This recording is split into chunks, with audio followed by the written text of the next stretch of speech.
Alright, I figured I could just do a quickie reaction to the variety list 100 best horror movies of all time. Um, I already know the number one.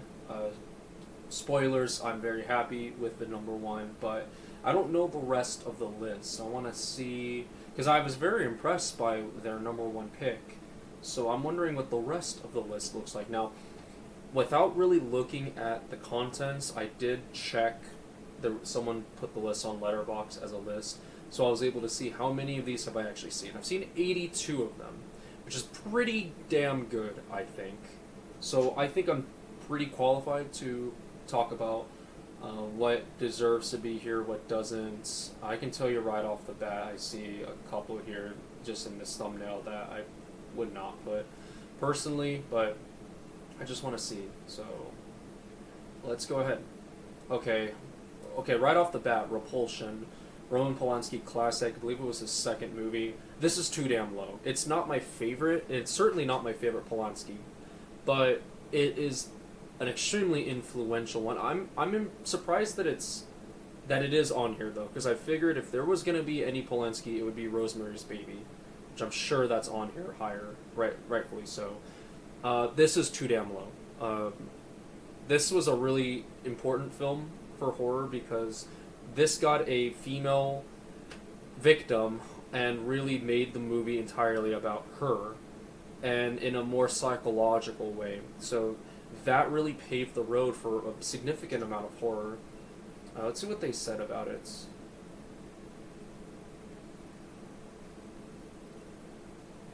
Second feature, okay, I was right.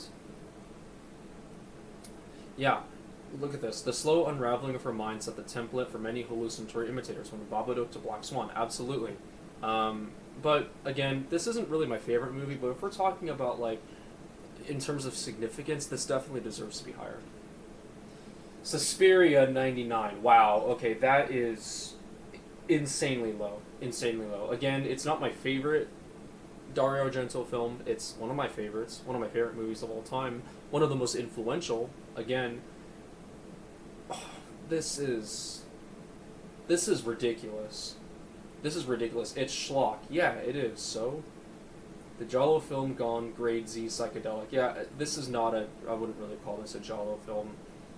The story is so threadbare it would have been sent back for rewrite for Roger Corman, yet that's part of the film's aesthetic, because it allows Suspiria to be a movie that's all style. Yes, again, style is substance, guys. This should be way higher. I mean, the set design, Goblin's soundtrack, Jessica Harper, Udo Kier, this is an insanely important film. And it's one that holds up really well to this day because there just aren't many films like it. Yeah, it's not the best Argento. It's certainly the most popular. This is insane. If this were my list, this would be probably easily top 50, I would say. Even again, it's not my favorite. I think I gave it still like an 8 or a 9 out of 10.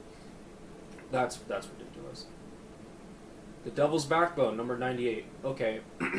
I'm happy this is on here, and I think I'm happy with it being pretty low. This is one of my personal favorite movies of all time. It's my favorite Del Toro film, behind maybe Nightmare Alley. I didn't really think other people cared about this one, because Pan's Labyrinth is it's kind of like Devil's Backbone, but bigger. It has a lot of similar themes and plots, but I prefer the rawness of Devil's Backbone, and this is one of my favorite examples of how to do a ghost story really well, making it more of a metaphor. I'm actually really happy this is on here, and I can't be too mad that it's this low. Wow, okay, The Haunting 97. Jeez. Again, that sucks. This is a fantastic film based on Haunting of Hill House, which Mike Flanagan would later make more popular. There was also a 90s remake as well. This should be higher. It even says here, The Haunting is among the pinnacles of supernatural horror. Yeah, why is it number 97? Whatever. Okay, Philip Kaufman's Invasion of the Body Snatchers. I didn't think this would be on here. And it's low, but it's fine. I mean, it's a remake. It's basically just a way grosser, shocking version of the 50s original. I wonder if the '50s one is on here because I think that deserves. If this is on here and not the original, that's gonna piss me off because the '50s one is very important politically, right? It's one of those B movies that was very much so a response to the Cold War. And while the Cold War was going on still in the '70s, it's not really like as it's not really as important. It's more of a commentary on counterculture and people being kind of quote unquote different. But I mean, hey, great movie, great ending. Brain Dead. Okay, I didn't think this would be on here either, and I can't be too mad that it's this low. Insane movie, insane movie. It's one of my favorites. Yeah, not much more to say. Okay, Event Horizon. I like that this is on here because this was a really hated movie when it came out. I don't even know why. This is a great film, very influential actually for like highbrow like Interstellar and then even stuff like Warhammer 40K. This is a really important film. Obviously, it borrows a lot from 2001, Alien, Hellraiser, but it really is its own thing. I love the Christian iconography that's just all over this ship. It's so ridiculous but really cool. And Sam Neill, amazing performance. Cat People, okay, this needs to be higher for sure. This absolutely needs to be higher. This is one of my favorite pre-code era movies. It's just such a strange movie. Yeah, it's... I can't really even say much about it. It's a very unique film. It's not really the film that you would probably think it is. It's more cerebral than the premise kind of seems. I'm kind of surprised it's here, but if this were my list, it'd be higher. Human Centipede 2, higher than Suspiria and Cat People. Why is this on here? I actually want to read. Why is this on here? The sequel makes the earlier film look restrained from its... Yeah, 'cause it's freaking stupid. Why does Human Centipede 2 count as forceful horror rather than unspeakable junk? Well, it doesn't. It's unspeakable junk, but the answer is that Tom Six very cannily taps not just our disgust, but our voyeurism, our desire to see the unseeable. Wow, that's a whole lot of nothing. That you just described a lot of films that probably should have been on here, but weren't because Human Centipede 2 decided to. This is probably the worst movie that's on this list. I'm just going to call it right now. I don't think any movie is going to be worse than this. And being that hot, like several spots higher than Suspiria, and The Haunting, that's ridiculous. Dead of Night, I don't know this movie. I'm gonna skip it. Oh, A Page of Madness. Okay. Silent film, Japanese. Cool. I'm glad it's here. Not really much else to say. Really creepy movie. Still really holds up almost 100 years later. Horror of Dracula. Okay, we got a Hammer movie. Cool. Didn't think this would be on here. Low 80s. I think that's fine. I'm guessing the Bela Lugosi Dracula will be way higher. Personally, I'm not a big Bela Lugosi Dracula fan. I thought that Christopher Lee was much better, and I think this movie is much better. But it's not as popular. It's not as influential, I guess. Although Michael Gough is in this, I believe he plays Jonathan Harker, I believe, but he is. He was in Resident Evil 4, and he was in Tim Burton's Batman because of this movie. So, personally, I would put this way higher, but I get why it's lower. Blood Feast. Okay, this movie's terrible. It's terrible. I'm sorry. I'm not a Herschel Gordon Lewis fan. I know that... Like, see, this is the problem. They always say things like, Herschel Gordon Lewis invented the Splatter movie. He didn't, guys. He really didn't. They were making movies like this before Herschel Gordon Lewis. Now, mind you, he definitely pushed it. That's for sure, but this movie's just not good, guys. Like, it's bloody, especially for the time. There's not really much else. There's kind of a cool... The villain is, like, Egyptian, Ramses, I think his name is. Oh, yeah, Fuad Ramses, right there. That's a great performance, but everything else is just, like, kind of sucks. Important, I guess, but, I mean, sure. Pretty lukewarm about this being on here. Spoilers. Okay, I did not think... See, because I've wondered if this was considered a horror movie. I think it's more of a thriller. It's definitely one of the scariest films I've ever seen. For a while, I think it was, in my opinion, the scariest film I'd ever seen. I wish this would be higher, but low 80s makes some sense. This is a very dark movie, not a very popular one. I mean, it did get a remake. The remake was terrible. This is a fantastic, fantastic film. Very slept on. I think, it got a Criterion release, so... Okay, yeah. It's a movie that will really take you on a trip. You're not really sure where it's going. Yeah, I'm glad it's here. Village of the Damned, I haven't seen this. I know it's very influential. John Carpenter directed it, and it was a big influence for Stephen King as well. I don't know, I haven't seen it.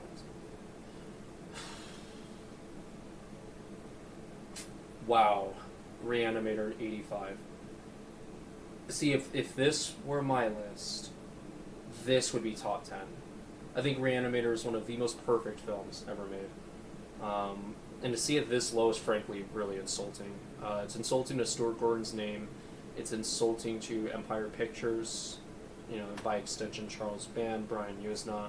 Jeffrey Combs gives one of the greatest performances. I think this is Barbara Crampton's introduction as arguably the greatest scream queen of all time. Insane effects. One of the first big H.P. Lovecraft adaptations. This is terrible. This is a travesty. 85. This is a film that is unlike any other. It is truly just one of the most well-structured, well-acted. Everything about it's perfect. I think this is a flawless film. The more I watch it, the more I love it. I got to see this in a theater, 35mm. It plays so great to an audience. There's no reason why it should be this low. Dead Ringers. Okay.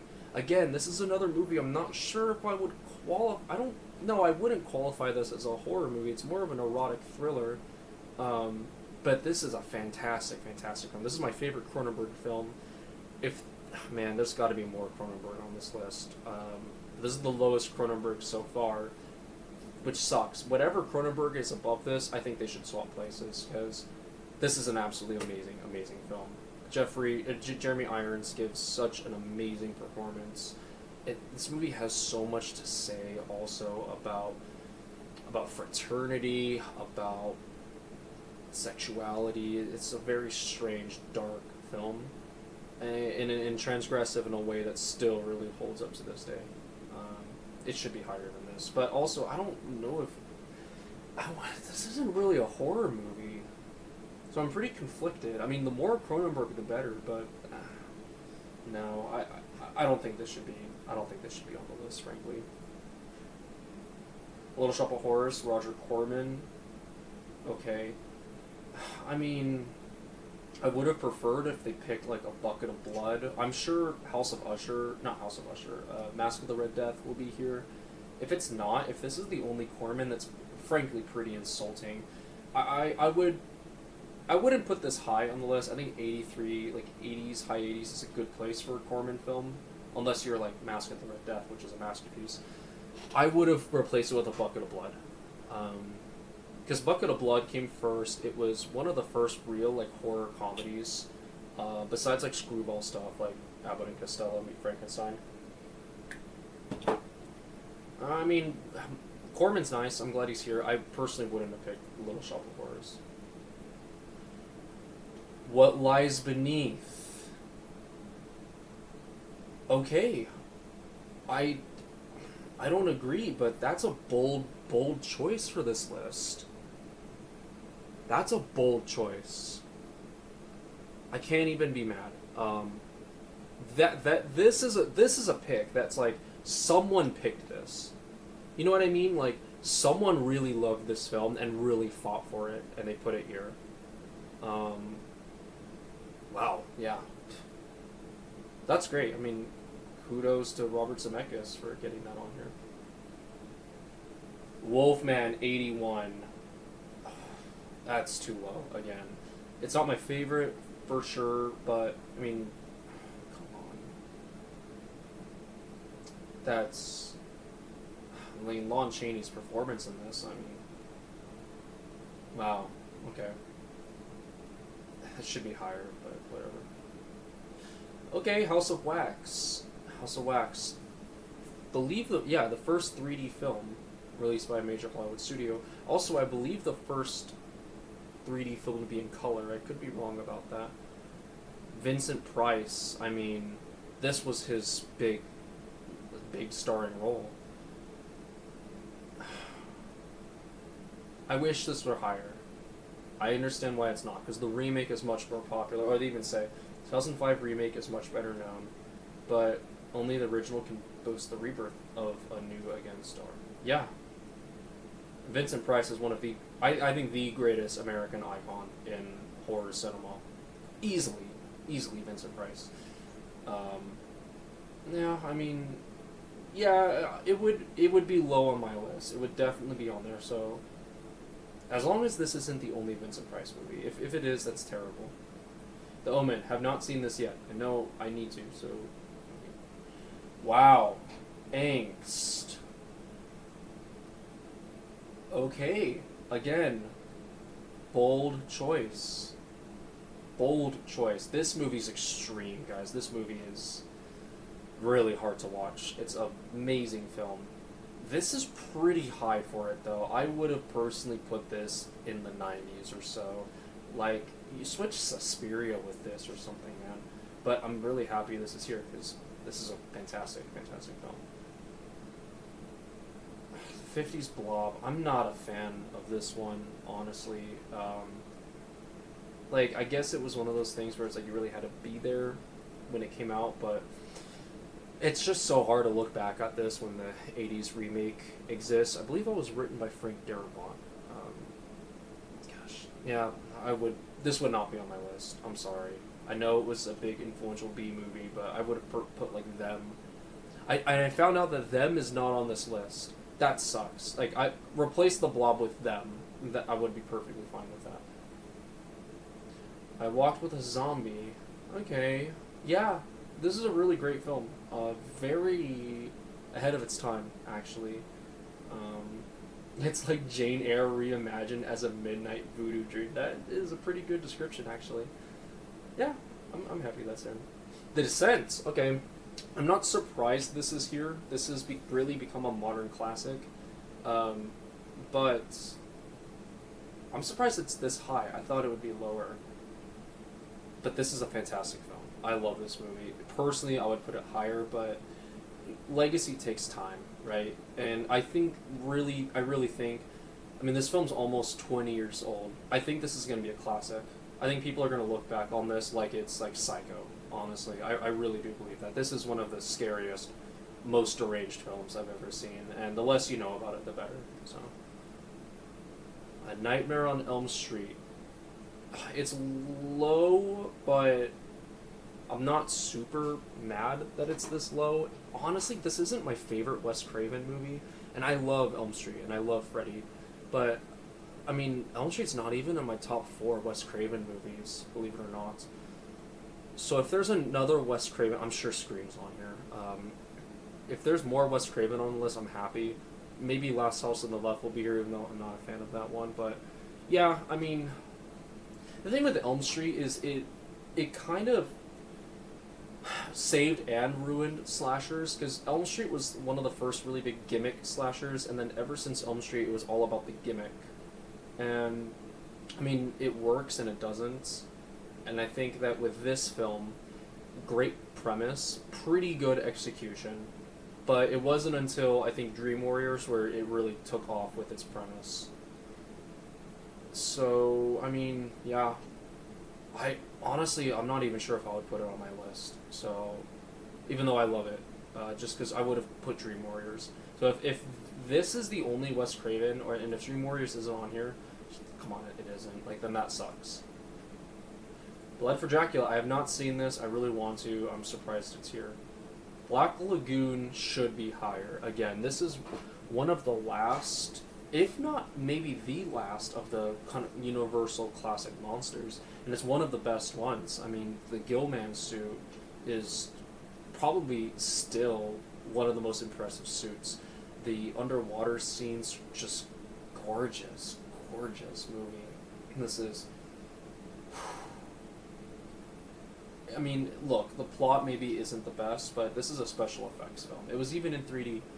So, Yeah, I mean, I would wish that this were higher. I kind of get why it's not, because by this time, this genre was sort of dying out, um, with that kind of very old school feel to it.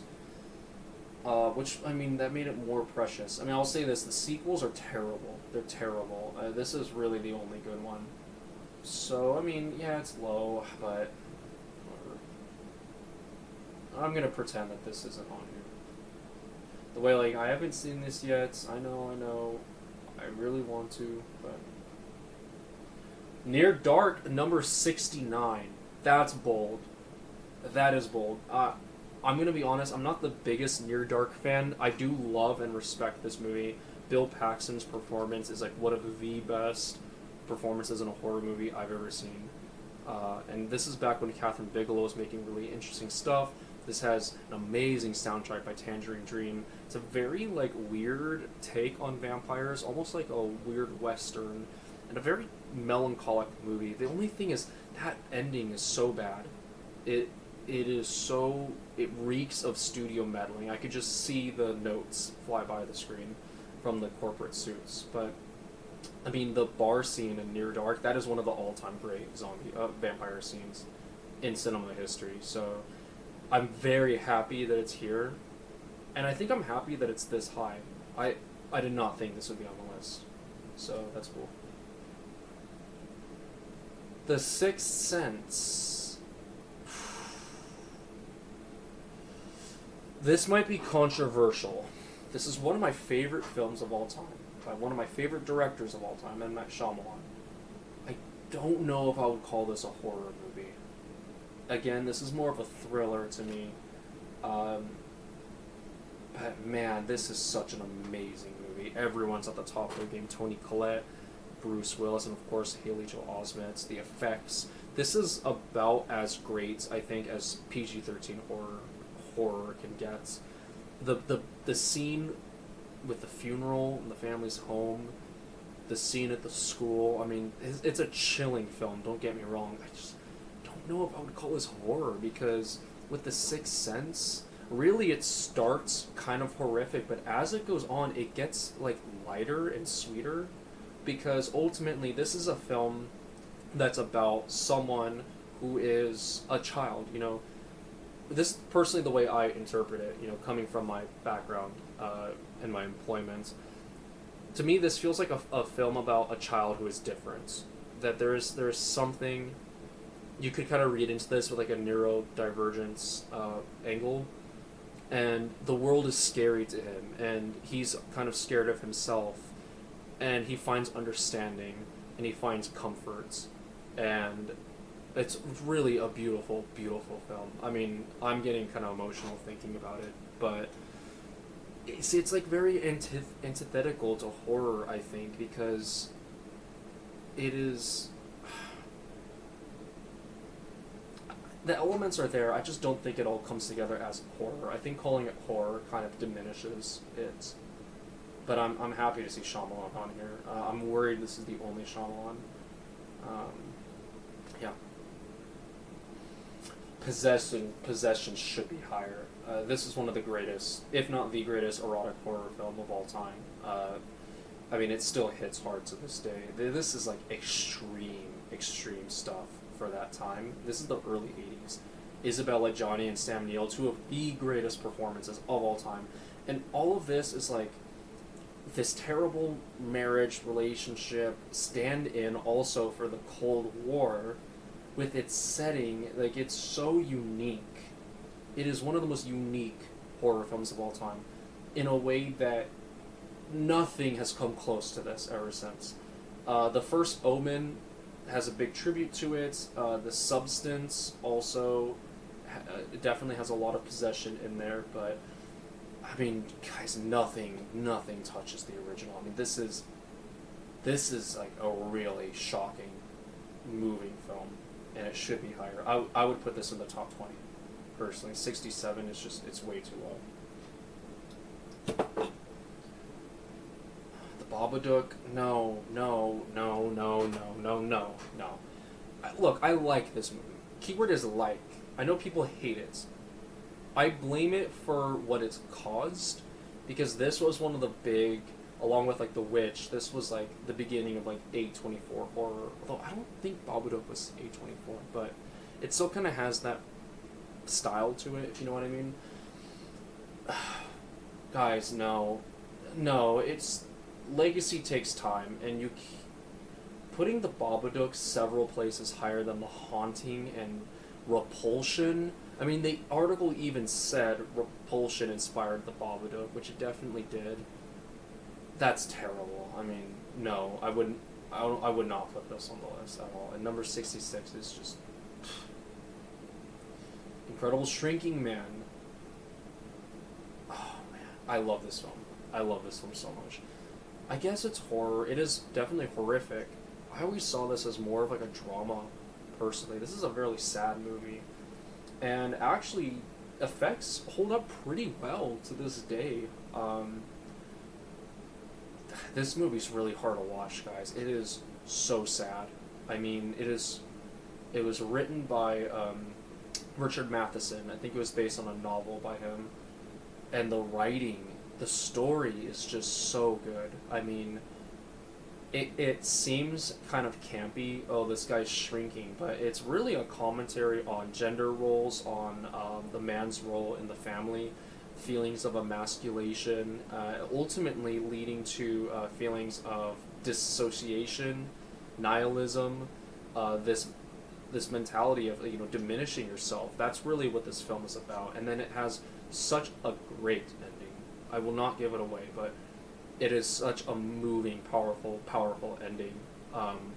And while all of this, while also being kind of an atomic age scare story, I mean, it's as good as a 50s sci-fi kind of horror film could ever be. None of them touch Incredible Shrinking Man. This is a masterpiece, and I think this is a must-watch. If you have not seen it, if you think it looks silly and stupid because it's black and white, and you've seen kind of some of the set pieces and it looks silly, give it its due time, due diligence, watch it. You will see for yourself this is truly a special film.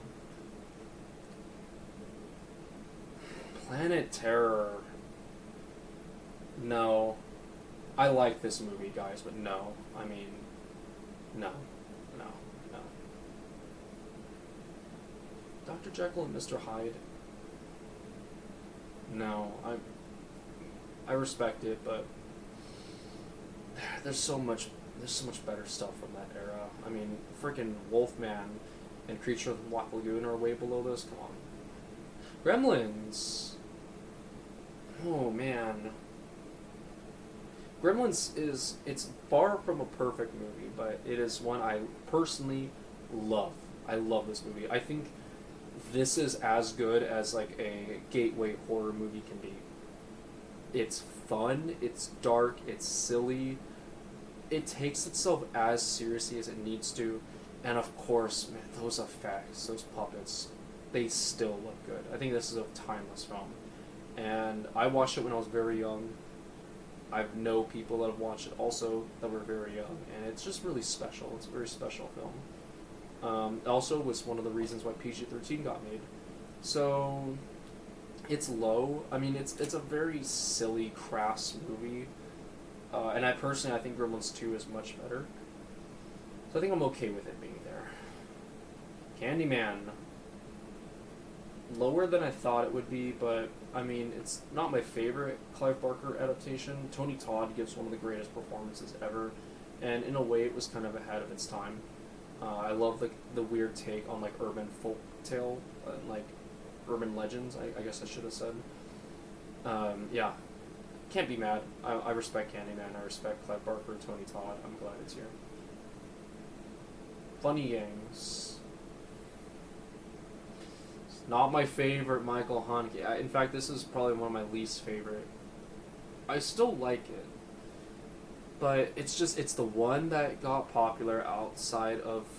Oh my gosh, why I'm so terrible. What country is he from? I say it's like Sweden or something. So it was his big international hits. He ended up remaking it. Actually, the remake is not as good.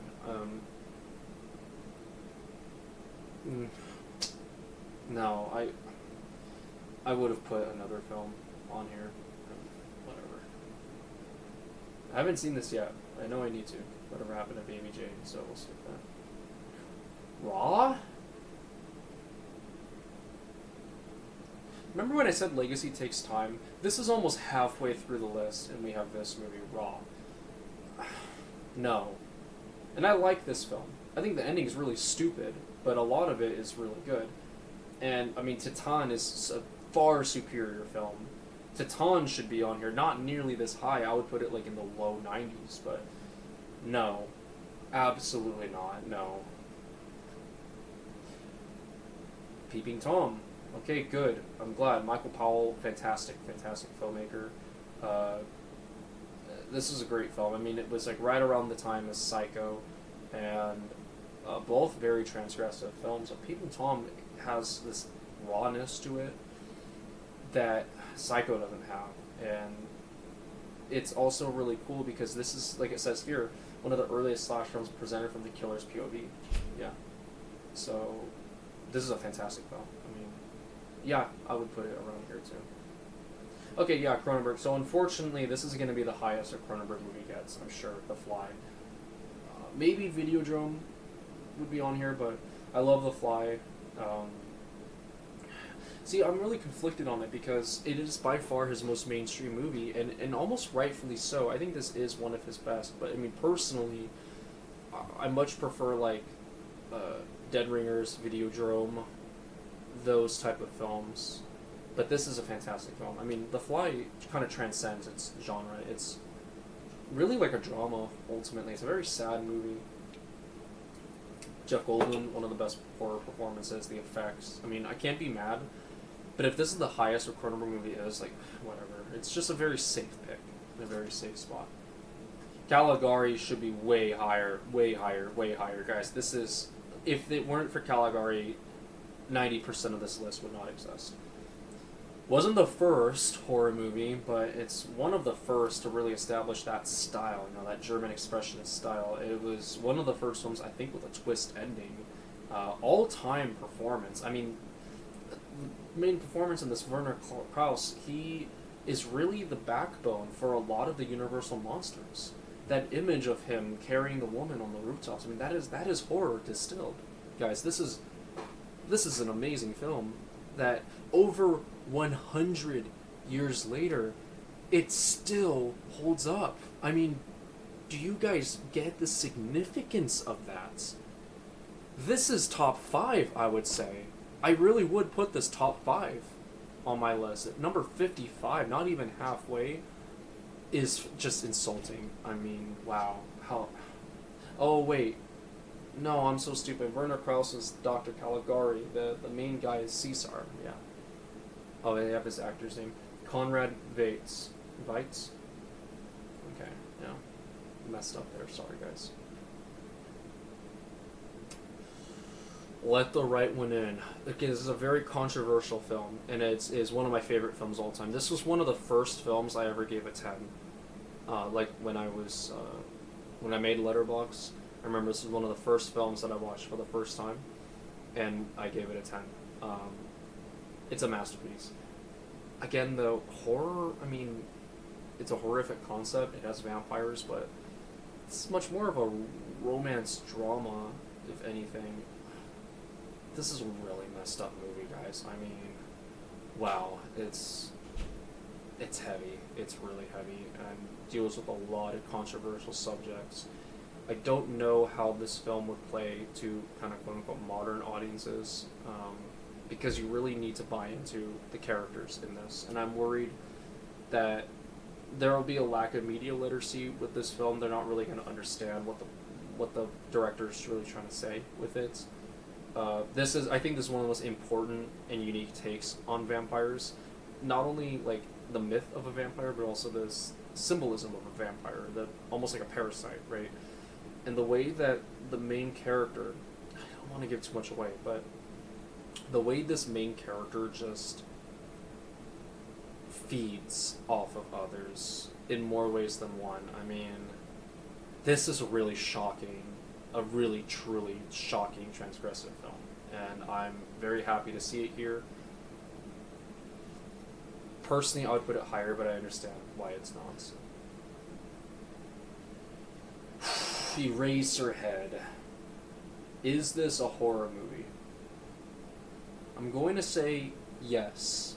Eraserhead is a horror movie. Why?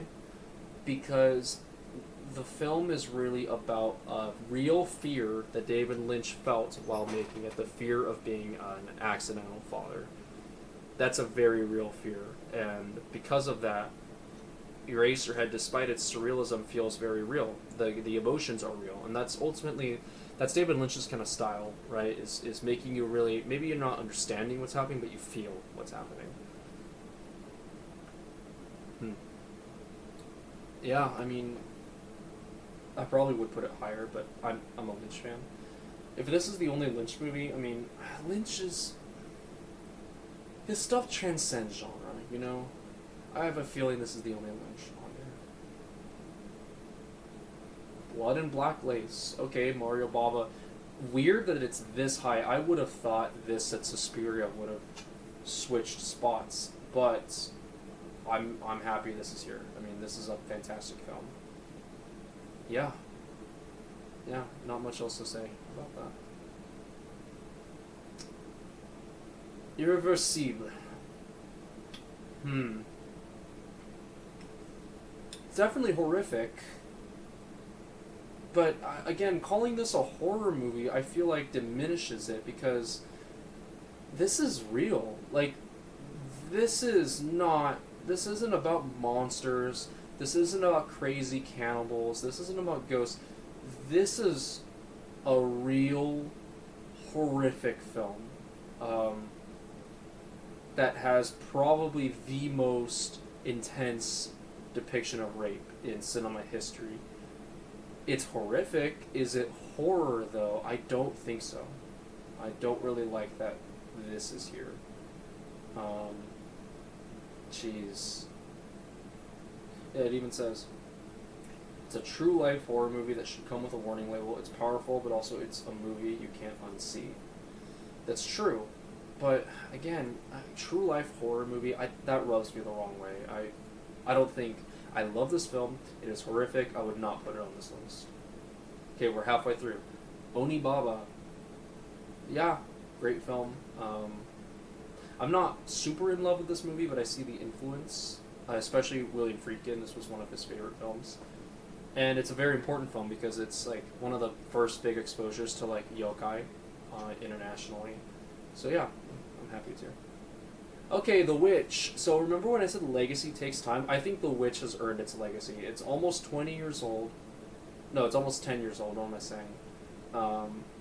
And still, I mean, this movie's influence is felt almost in every horror film that's been released since. I think Robert Eggers is like a true genius, true voice of modern cinema. He's not disappointed me yet. I don't think he ever will. Yeah, I think this is a really good spot for The Witch because while it's very recent, it definitely has earned its spot. It's about halfway through, right? So it's not like dethroning a lot of greats, but it does deserve to be up there. I think this is a perfect film. And, I mean, it is so influential. It launched the career of Anya Taylor-Joy, one of the biggest actresses right now. I believe this was her very first film. And, I mean, even Robert Eggers, his career is really taken off. Yeah. Yeah, I'm really happy about that. The Birds, not a huge fan of this one. Skip. Godzilla. I gotta read this. He's one of the most spectacular of all movie monsters and also one of the most grandly preposterous? What? No. Occupying an uncanny valley of kitsch awe. He smashes through... Smush.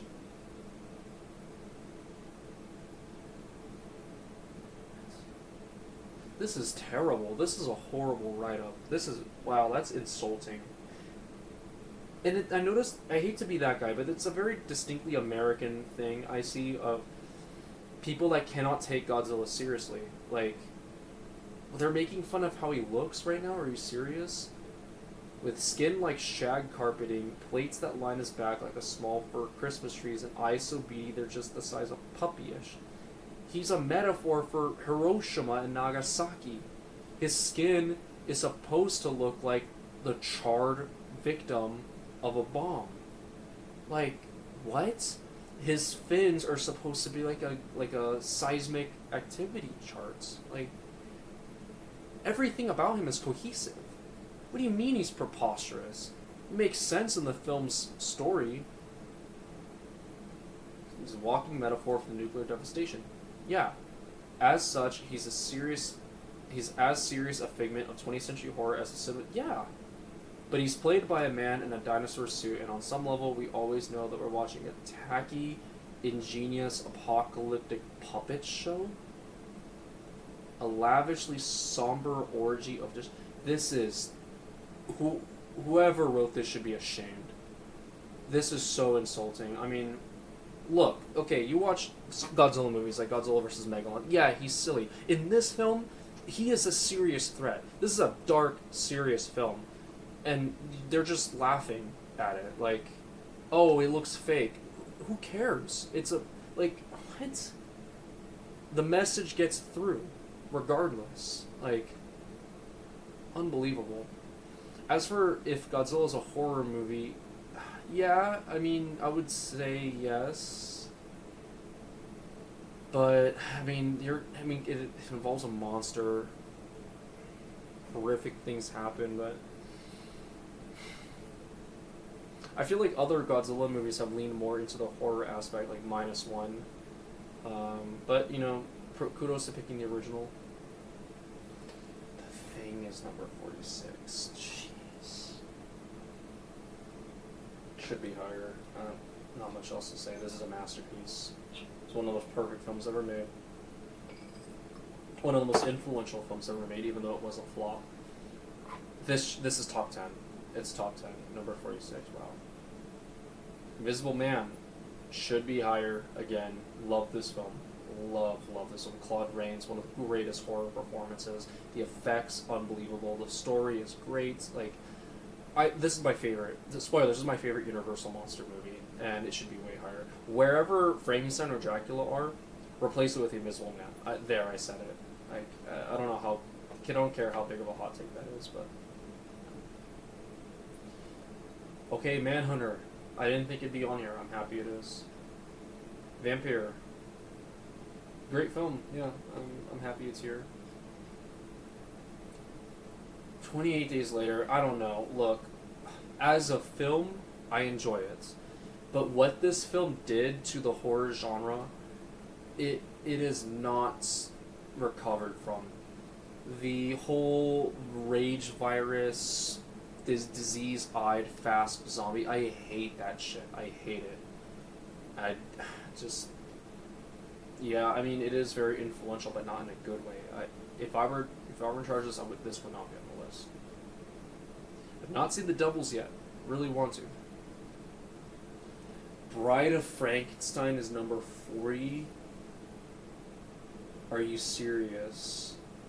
This is top 3, I would say. Wow, okay. I mean, sure, why not? One of the most iconic, beloved films of all time. Yeah, we'll just put it number 40.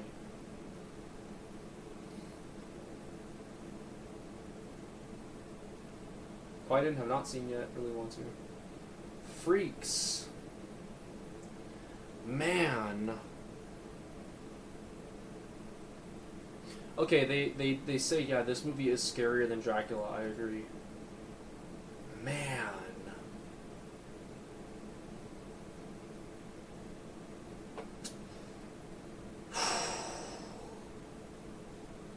I'm amazed it's here. I'm amazed it's this high.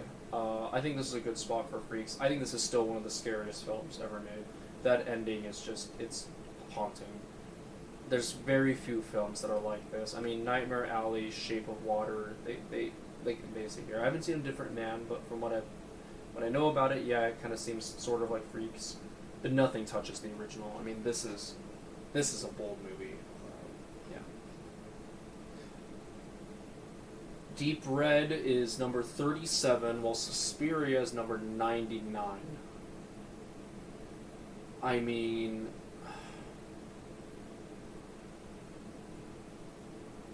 Huh. I don't get it. I love Deep Red. I love Deep Red. This is one of my favorite movies, but you have this movie that high and Suspiria that low. It doesn't make sense to me. It just feels like someone kind of rolled the dice after a certain point, but super influential film. Yeah.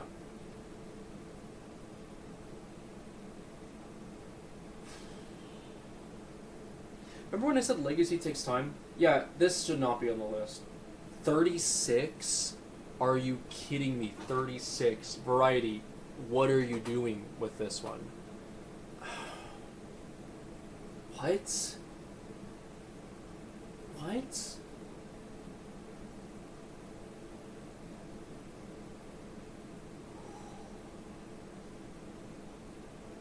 No.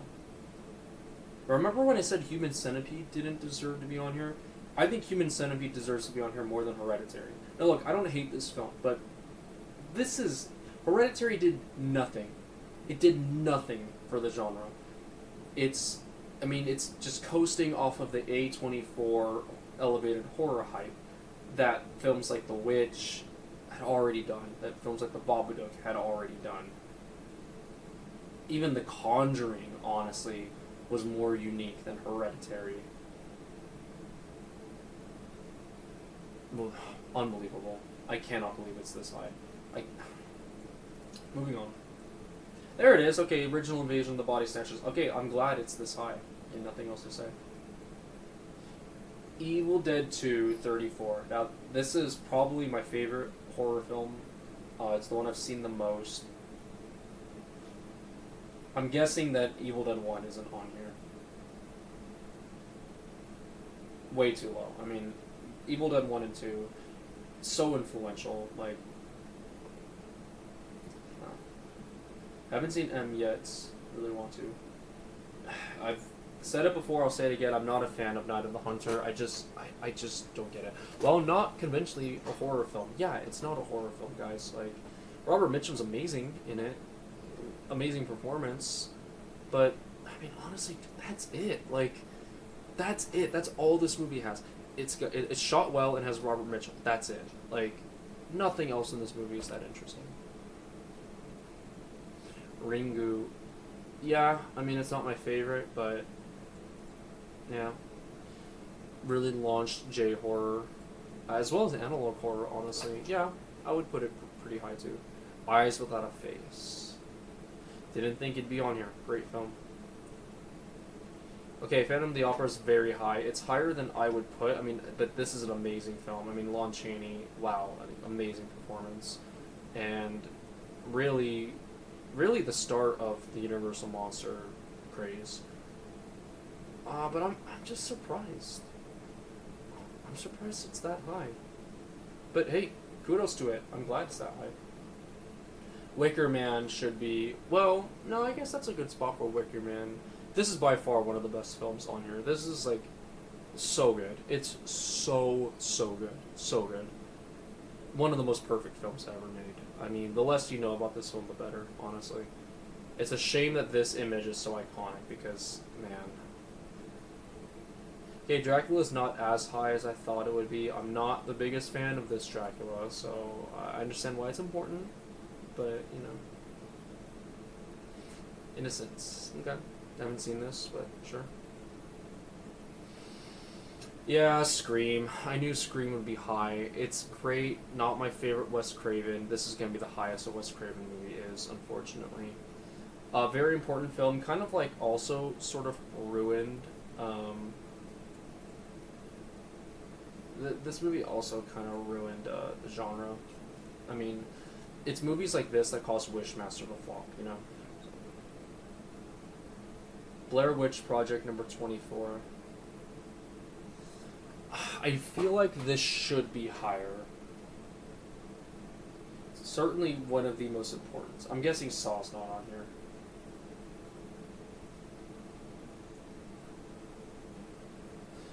Look at this. In 1999, 11% of all internet users visited the movie's website. I mean, come on.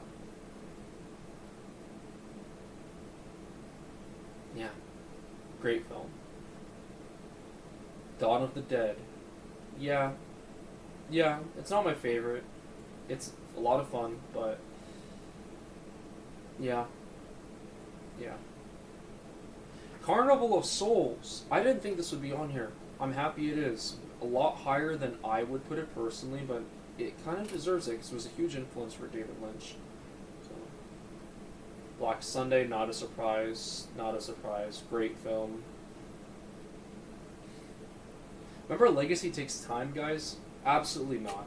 Absolutely not. Jeez. The Mummy. What? They put The Mummy above Dracula and Phantom of the Opera? No. Honestly, guys, I think I wouldn't even put The Mummy on my list. That might be a hot take. But it's like, as a movie, it's fine. I think the ending kind of sucks, but it's just like, it does nothing that other Universal movies didn't do better. I don't know. The Shining, yeah. Diabolique, way higher. I need to watch this film again because I really liked it. I don't think I loved it. So, Halloween, okay. Don't Look Now, alright. That's a choice. That's a choice. This is a strange film. The less you know about it, the better. I mean, it's certainly one of the most unique horror films. I'll put it like that. Nosferatu. I personally would put it top 10, but 14's not bad. Okay, the list is starting to get pretty good. Silence of the Lambs, again, is it a horror movie? I guess. But certainly this is one of the most important. I mean, it got the Oscar. That has not happened since. So, one of the greatest performances by Anthony Hopkins as Hannibal Lecter. I mean, Ted Levine's Buffalo Bill is also really good. Jodie Foster, Clarence Starling, Jonathan Demme's direction. It's pretty much a perfect film. Yeah. Yeah, King Kong, I would say, is a horror movie, for sure. Yeah, I'm glad it's here. Alien, awesome. Carrie is very high. Huh.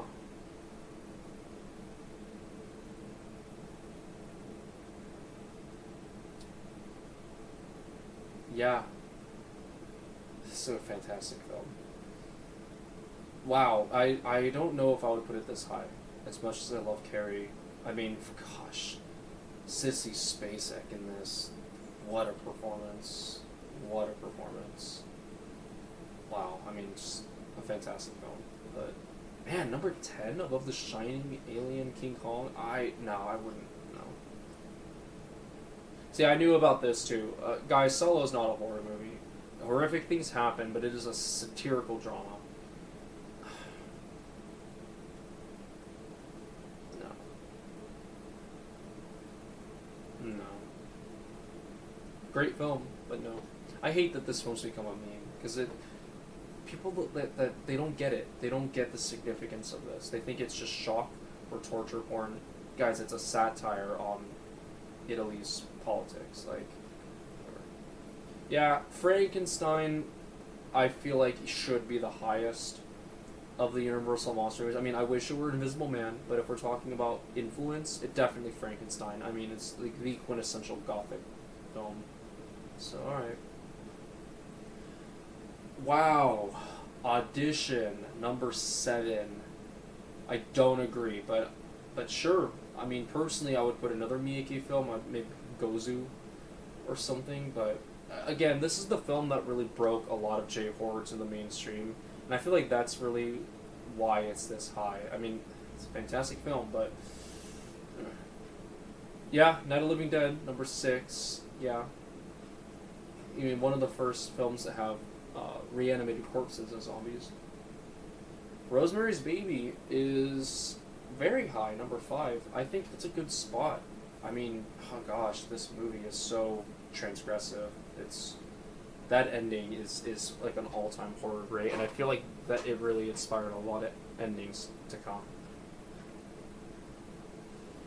Jaws, I don't think is a horror movie. I think that might be controversial, but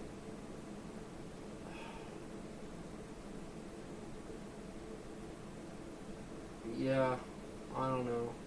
One of the most perfect films ever made, but it's really more of an adventure. Really more of like an adventure thriller. I wouldn't call this horror. Whatever. Psycho, yeah, deserves it. Absolutely deserves it. I mean, this is a film that, yeah, technically maybe has kind of aged, but I mean, the editing, the acting, the subject matter, it still is so, so good. See, now this is the hard part, okay? Because I know what number one is. It breaks my heart it's not The Exorcist. In my heart of hearts, I really don't know if I would put number two or number one first. The Exorcist, I think, I've written a lot and I've spoken a lot about this film because it is so important to me.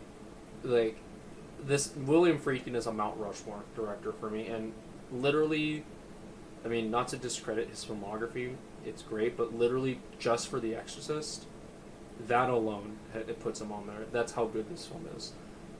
But I think that when it comes to The Exorcist, to call it just a horror movie diminishes it. This is, at its core, a drama. Even Friedkin himself stated that The Exorcist is about a real little girl who lives in a real house that is really possessed by a real demon. And it handles it with that weight and grace. Friedkin was coming from documentaries, and he films the movie in almost a documentary style. The way he depicts this character is so raw, so realistic, helped by William Peter Blatty's excellent writing. Everyone is so three-dimensional. Everyone has their own story. Damien Karras in this film, that character could be his own movie. It could be his own drama. The mother of Reagan, I'm forgetting her name, but that's her own movie. Father Marin, played by Max von Sydow, that's his own movie. Like, all of these amazing performances and amazing characters handled with such weight and such reality. Everything about The Exorcist feels real. As campy as it can seem, it never plays into that. It plays it as dead serious as it possibly can, to a degree. I still think, honestly, I think the head turn is a little much, but you got to have the shock, for that. But man, it's a truly special film. It was one of the horror films to really, kickstart a whole subgenre, for better or for worse, but also really gave horror credibility.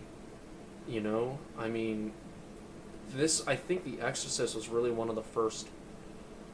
Besides, like, Psycho and stuff, I feel like The Exorcist was, like, a truly great film. It wasn't just a horror movie, I mean, this came out shortly before the number one, and again, these are two films that hold so close to my heart. So that number one, yeah, it's Texas Chainsaw Massacre. And I ultimately, I agree. I agree Texas Chainsaw Massacre should be number one. It's definitely one of my favorites. I'd put it, like, top 3 or 5 for sure, but I think this is without a doubt, as much as it pains me to say, I want to say The Exorcist, but in terms of pure horror, Texas Chainsaw is the greatest horror movie of all time. There is no debate about that. I mean, it's perfect. Everything that happens in here, the set design, the cinematography, the acting, the costuming, the direction, the editing, the music, the sound, like, it's perfect. It is so singular. There was nothing like this film before. Maybe you could argue something like Blood Feast, but with the raw artistry that Texas Chainsaw Massacre had, nothing has come close since. Nothing. Okay? Leatherface is one of, if not the most iconic horror. Not even like a villain. He's like ultimately sort of a victim. It's really the whole Sawyer family that are the villains. They're all so iconic. I just went to a 50th anniversary screening of this with majority of the living cast and crew. I mean, it's just 50 years.